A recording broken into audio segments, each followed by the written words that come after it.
doel van elke menslike bestaan op hierdie aarde.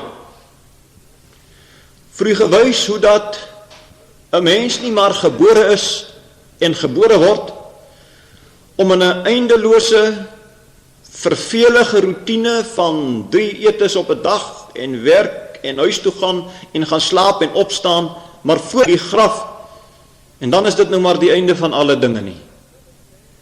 Maar God het die mens op aarde geplaas met 'n heilige, goddelike, wonderlike doel. En daardie doel is om die mens 'n proeftydperk hier op aarde te gee, waarop hy sy liefde aan die mens kan uitstort, maar waarin hy daardie mens se liefde op die proef wil stel, dat elke mens hom uit eie beweging, uit eie keuse moet lief hê. En hierdie keuse wat die mens in sy lewe maak, om uit eie beweging vir God lief te hê, bepaal onder meer die eindbestemming van die mens. Ons het ook gesê dat ons in boodskappe met u wil praat oor sekere dinamiese waarhede van die woord van die Here. En wanneer ons dan in hierdie aand kennis aan u wil oordra, dan doen ons dit omdat die meeste van ons mense in die diepste onkunde lewe. En wil ons dan ook vanaand by die basis en by die fundament, wanneer ons dan sekere evangeliese waarhede ook aan u wil oordra. Daarom praat ons vanaand met u oor die feite van die lewe. En wanneer ons van die lewe praat, dan moet ons onmiddellik besef dat ons te maak het met meer as een soort lewe binne in elke mens. Liewe broer en suster, as ons nie hierdie verskillende soorte lei, en ook die bedoeling van God daarin raak sien nie, dan gaan ons verseker met betrekking tot die saligheid begin dwaal. Ek wonder of u kan dink hoeveel soorte lewe Adam gehad het. En dan het ons uit die woord van die Here baie duidelik kon aflei dat Adam minstens 3 lewe gehad het. En dis nie by u onbekend nie. Adam het in die eerste plek 'n fisiese lewe gehad, 'n biologiese lewe. Die liggaam wat God uit die stof van die aarde geskep het lewe ontvang toe God die lewensasem het. Maar dan het Adam ook 'n siel gehad. Hy het 'n lewende siel geword en sy siel het ook lewe gehad. Dit wil sê, dit was nie net die liggaam van Adam wat lewe gehad het nie, maar ook sy siel het lewe gehad. Sy sielelewe, of sy psigiese lewe, of sy in watter vorm u dit ook al wil uitdruk. Alles woorde wat bekend staan vir die siel van die mens. Maar dan het Adam ook nog daarby geestelik gelewe. En ons vind al 3 hierdie vorme van lewe opgeteken in Genesis 2. Vers 7 het ons gelees, God het die mens gemaak aarde en die lewensasem in sy neus geblaas. En toe God daar die mens geskaap het, was hy 'n dooie lijk wat daar gelê het. Sy brein was daar, sy longe was daar, sy hart was daar, maar hy was 'n lijk, leweloos. En toe het God die lewensasem in hom ingeblaas. En daardie dooie lijk wat God gesien die aarde, het lewe gekry. Biologiese lewe. En ons kan dit vergelyk met 'n sirkel wat 'n mens op 'n stukkie papier sou trek. Dink aan 'n sirkel wat ons trek en sit daarby, hierdie is die liggaam van die mens, die biologiese lewe van die mens. Wat dan onmiddellik vir 'n mens sê, dat 'n liggaam is nie, soos wat ons vanmôre gesê het, maar eintlik bloot net 'n liggaam besit. Want eintlik is ons as mense binne in daardie liggaam. Maar nou kom die Bybel verder en hy sê, toe God die asem van die lewe in hom ingeblaas het, het hy 'n lewende siel geword. Binne in daardie liggaam, of in hierdie sirkel wat ons kan trek, kan ons 'n kleiner sirkel, en daarin skryf die siel van die mens. Maar moet ons weet dat die Bybel dit kwalifiseer as 'n lewende siel. Met ander woorde, my liggaam het lewe en my siel het ook lewe. En hierdie twee lewens funksioneer apart van mekaar. Weliswaar binne in mekaar, maar apart. Jou liggaam en my liggaam en ons liggaamlike lewe stel ons liggaamlike biologiese funksies in werking. Maar ons sielelewe stel ons sielefunksies in werking. Ons sielefunksies is funksies soos emosies, ons denke, ons en behoeftes en daardie dinge. U sien, 'n mens het dus 'n siel wat lewe het, heeltemal apart van sy liggaam wat ook lewe het. 'n Siel wat se lewe nie noodwendig gekoppel is aan die liggaam nie, want as die liggaam afsterwe en die brein gaan tot niet en die korrupsie tree in, dan bly hierdie siel voortlewe.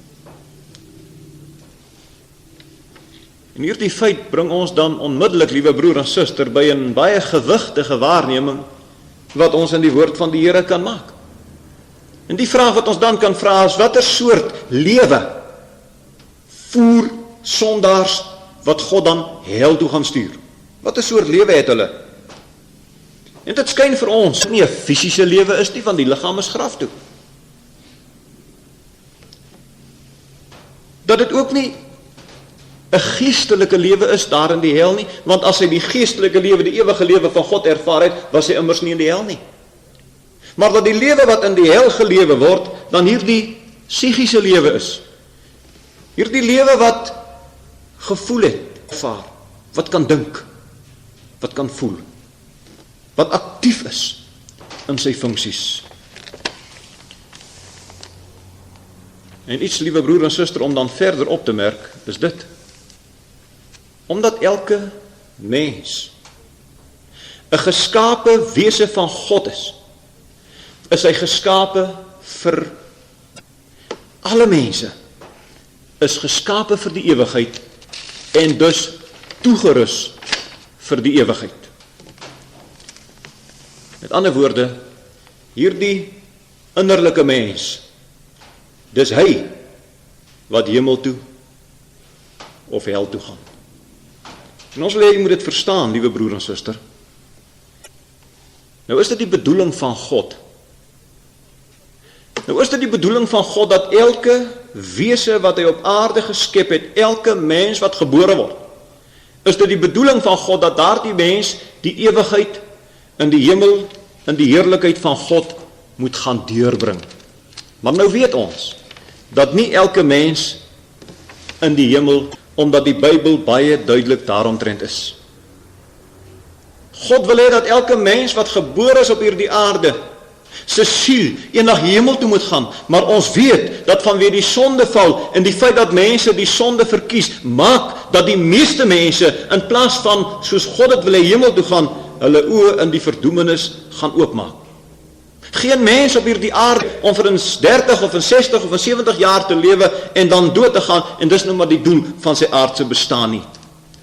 'n Mens is 'n ewigheidswese en God het hom toegerus met 'n onsterflike siel wat bepaal is om die ewigheid ergens te gaan deurbring.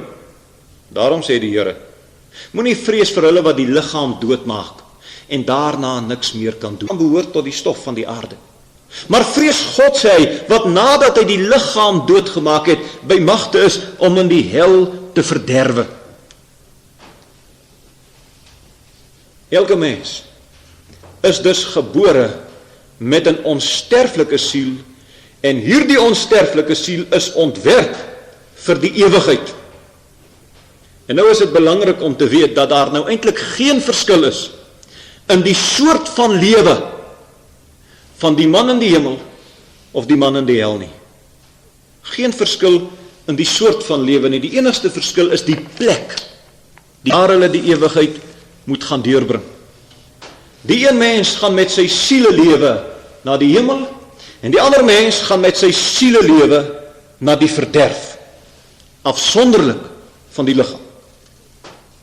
Dis dieselfde soort lewe, enigste verskil, die eindbestemming, die ewigheid, word op verskillende plekke deurgebring.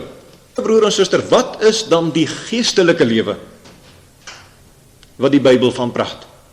Want hy praat nie net van die fisiese, biologiese lewe nie, hy praat ook nie net van die siele lewe nie, hy praat tog immers ook van die geestelike lewe. Wat is dit?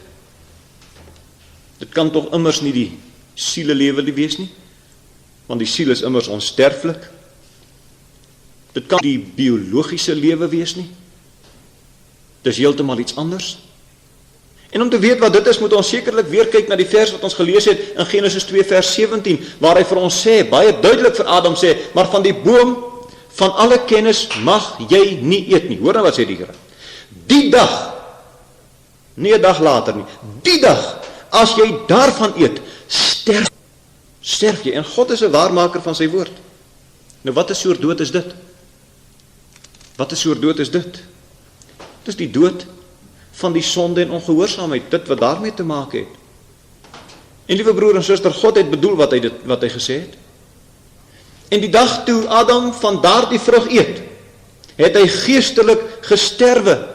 Ons weet hy, want hy het bykans nog 930 jaar daarna gelewe. Ons weet dat hy ook nie psigies, dat sy siel gesterwe het nie, want 'n mens is toegerus met 'n onsterflike siel. Dit kan nooit sterwe nie. Maar wat het inderwaarheid met hulle gebeur daardie dag? Ons het dit ook vir u gelees, dat toe hulle daarvan eet, God sê julle gaan gewis sterwe. Wat het gebeur? Toe hulle daarvan eet, het God hulle van sy teenwoordigheid uit weggedrywe. Buitekant die paradys uitgedrywe, buitekant die tuin van Eden uitgedrywe, weg van sy teenwoordigheid uitgedrywe, afgeskei van die gemeenskap van God. Verwydering het gekom tussen God en die mens. Daar was tussen die siel van Adam en die lewende God is nou verbreek. Disharmonie het ontstaan. En liewe broer en suster, daardie disharmonie noem God die dood. En dis wat inderwaarheid met Adam gebeur het, daardie oomblik toe hy daardie vrug eet, en die oomblik toe Eva daardie vrug eet. Wat God betref, het hulle daardie oomblikke geestelik gesterf. Het vir hulle beteken 'n afskeiding, 'n verwydering tussen hulle en God. Die lewenslyn wat daar tussen hulle onsterflike siele en die lewende God was, is afgebreek. Daar het verwydering gekom, en dis die enigste dood wat God inderwaarheid in die Bybel van praat. Dit, liewe broer en suster, hierdie dood is die groot hartseer van God. Die Bybel dus met geestelike dood bedoel, is niks anders as 'n afskeiding, 'n losmaking, 'n verbreeking, 'n egskeiding met God nie. En ons kan baie maklik vir onsself die prentjie indink, waar Adam se siel met 'n lyn verbind was aan God, hy het geestelike lewe ervaar, toe die lyn gebreek, daar het verwydering gekom tussen hy en God, tussen hom en God, en die geestelike dood het vir hom ingetree. Nou is dit so, liewe broer en suster, en dis wat mense nie verstaan nie, dat 'n mens wel biologiese lewe kan besit, kan asemhaal, en die liggaamlike biologiese funksies kan verrig. En hy kan ook psigiese lewe besit, sy siel kan, maar dan kan hy in die oë van God geestelik dood wees. En nou kan ons Efesiërs 2 vers 1 verstaan. Sê Paulus vir hierdie mense, julle het God lewend gemaak, wat dood was in die sonde en die misdade. Dis asof God vir hulle wil sê, julle het hy nou weer in koppeling gebring met God, wat vroeër ontkoppel was van hom. Die geestelike dood, liewe broer en suster, het dus niks te doen met die mens se sielelewe nie. Het dus niks te doen met die mens se fisiese lewe, se biologiese lewe nie. Die geestelike dood het te doen met die verwydering tussen God en die mens ingetree het, sonder dat daar 'n enkele verandering aan sy sieletoestand kom. Net so min as wat daar 'n verandering aan 'n mens se siel kom wanneer hy die dag trou of die dag 'n egskeiding sou ervaar, kan dit sy sieletoestand nie verander nie. Dit verander bloot, of al wat verander, aan iemand gekoppel en die volgende oomblik is hy ontkoppel. Geestelike lewe, geestelike dood is presies dieselfde wyse. Geestelike dood is 'n ontkoppeling met God, en geestelike lewe is dus die teenoorgestelde daarvan. Dit is dus 'n aanskakeling en 'n koppeling met God.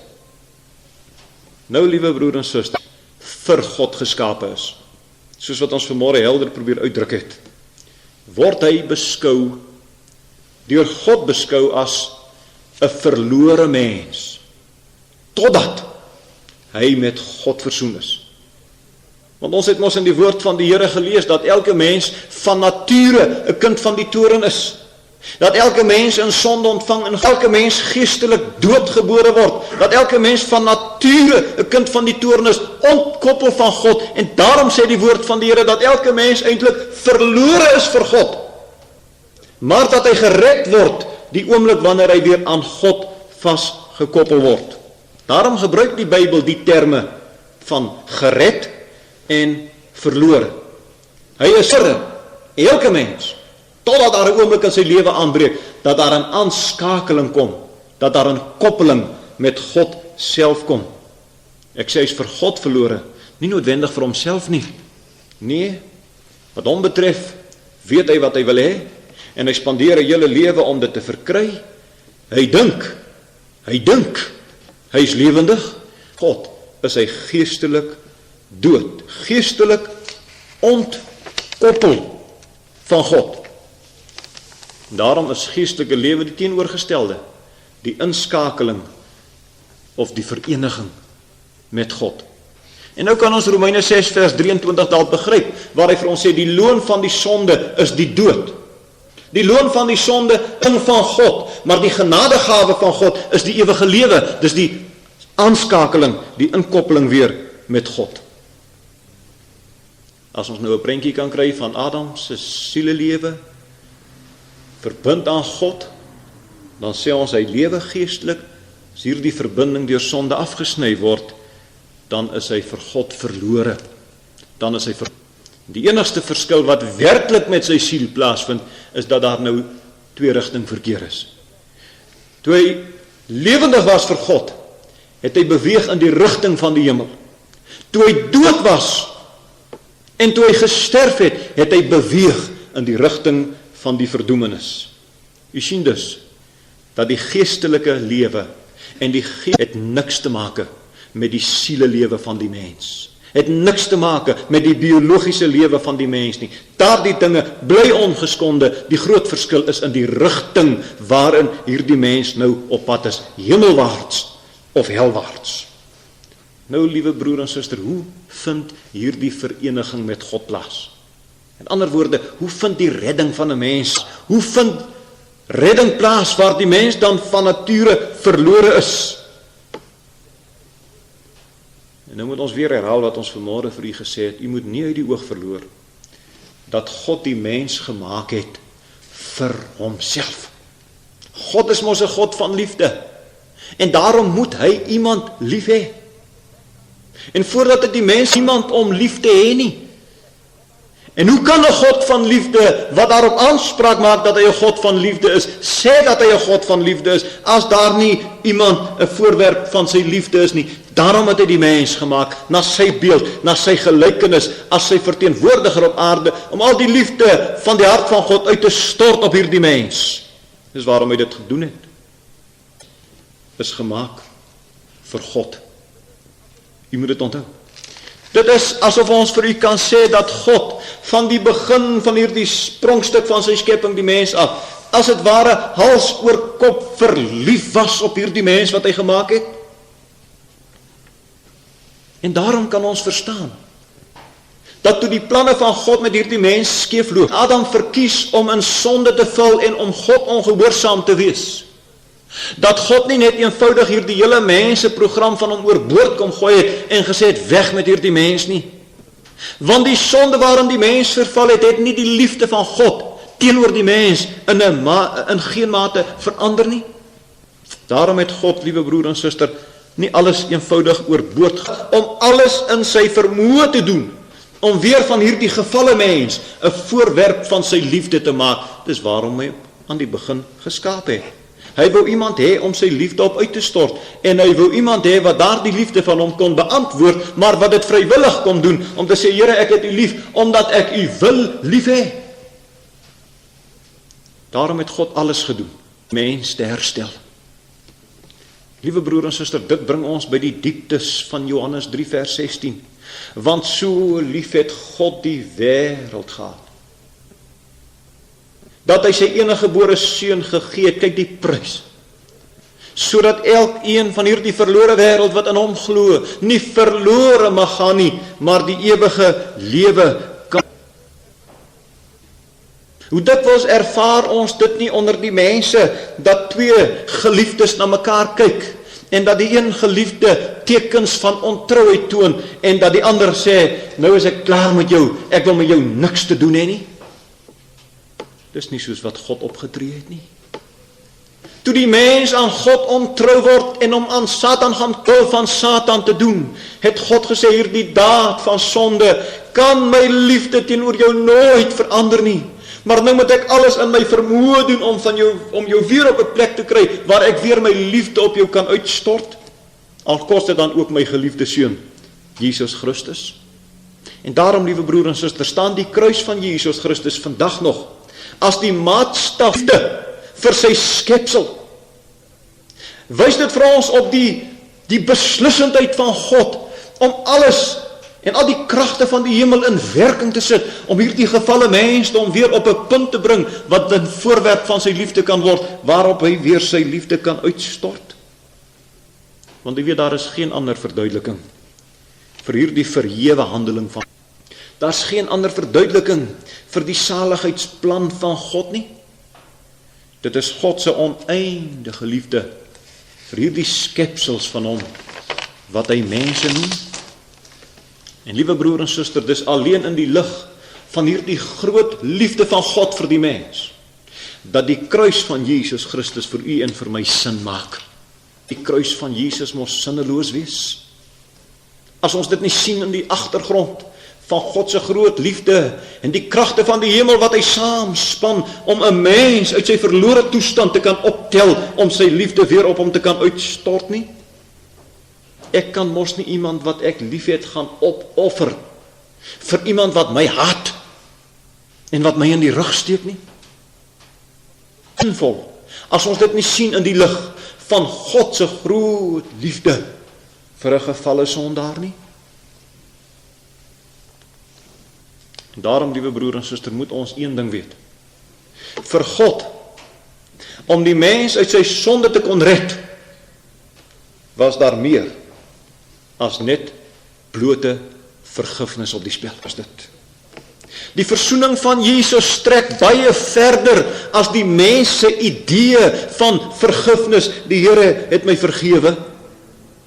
Dikwels lyk dit vir ons asof die hele versoeningspoging maar draai om die idee van vergifnis. As ons hoor in die woord van die Here, kom na my toe en ek sal jou vergewe, dan dink ons bloot net in terme van vergifnis. God strek dit baie verder as dit.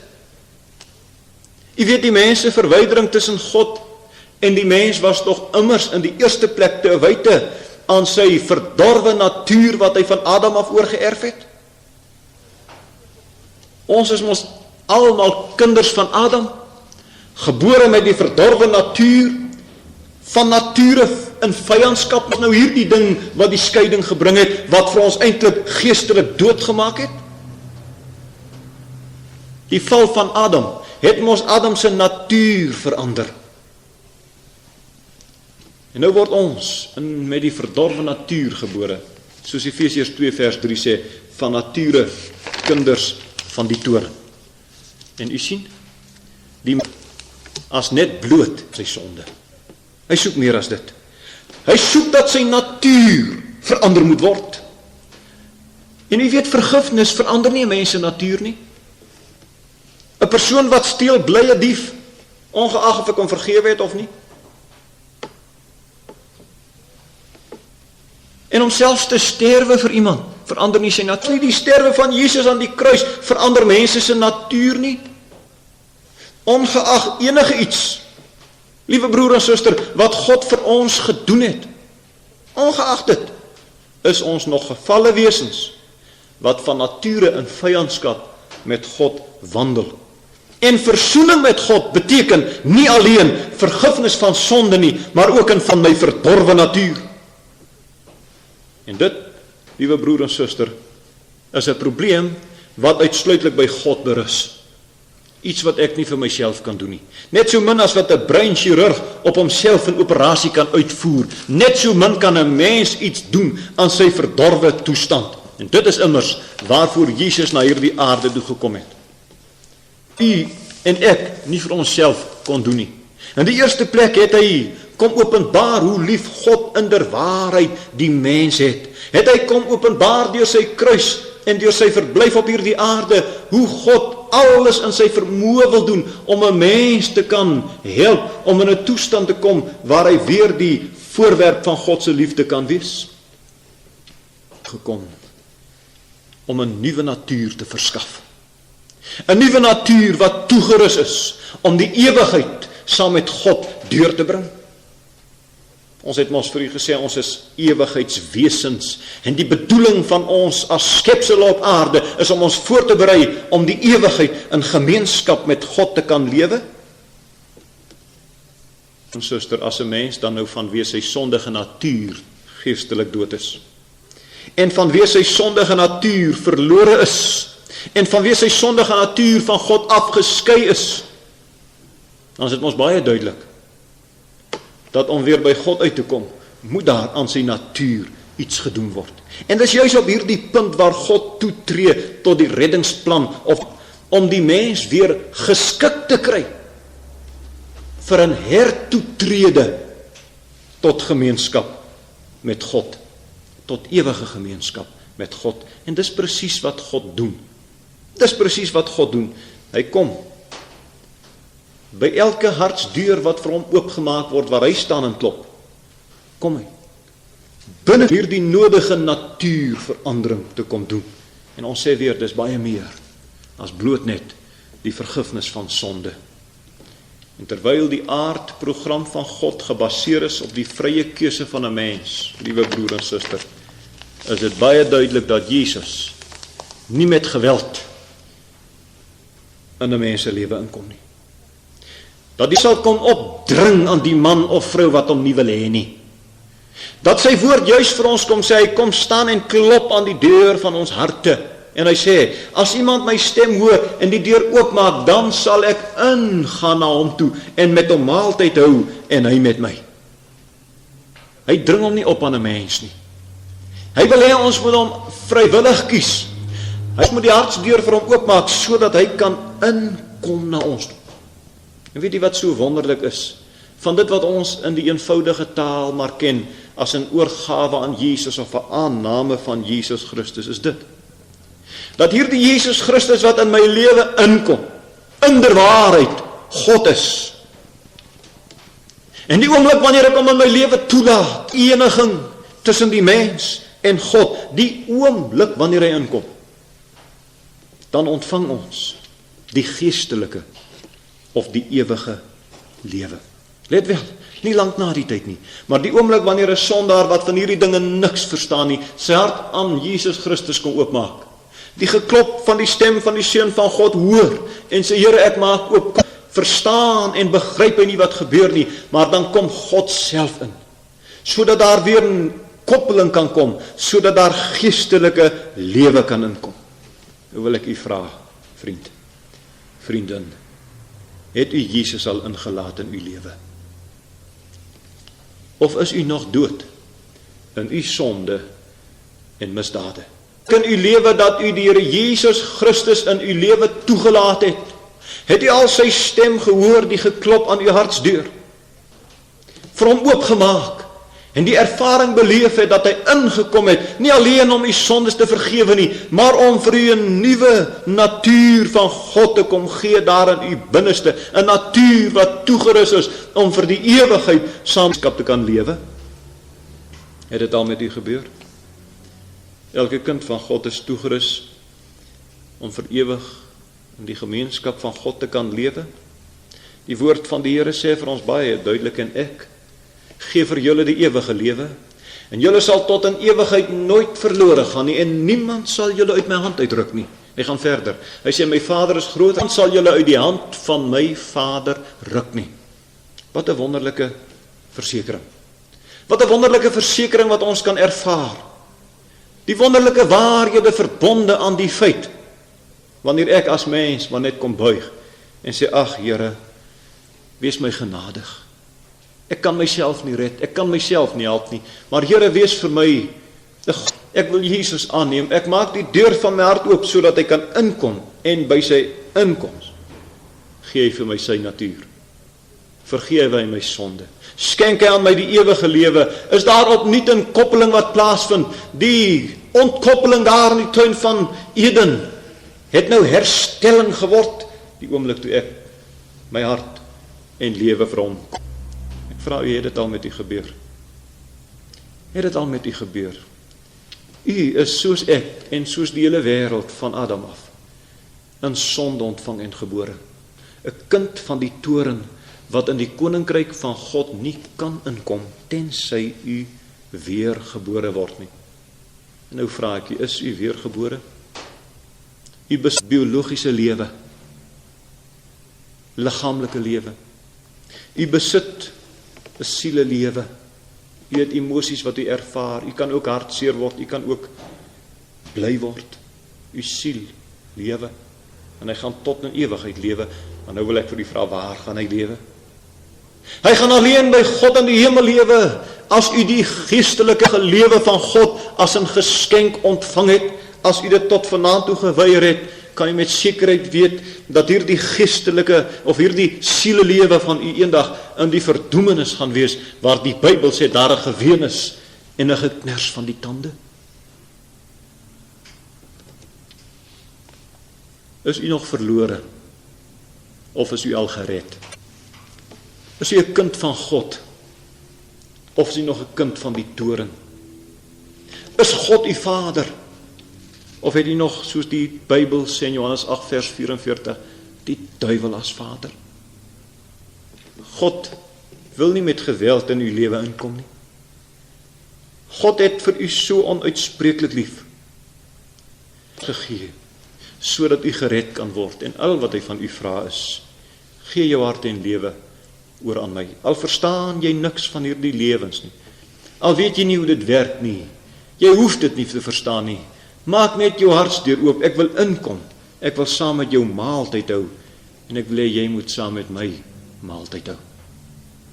Mag die Here gee, liewe, dat by die lê van die basiese fundament van die saligheid, die geestelike lewe, die ewige lewe wat die kind van God se ervaring word, dat die Here daardie fundament sal kom lê, en dat ons op hierdie fundament van die saligheid sal kan begin bou aan ons geestelike lewens, omdat ons voor hom moet staan, omdat ons vir ewig as geestelike wesens in gemeenskap met 'n ewige God moet verkeer. Daarom wil ek vir u vanaand vra, skik u, maak u klaar om u God te ontmoet. En wil ons volgende Sondag met u praat oor 'n baie wonderlike gedagte, Jesus Christus wat in die Gees gekom het. Amen. Kom ons dank.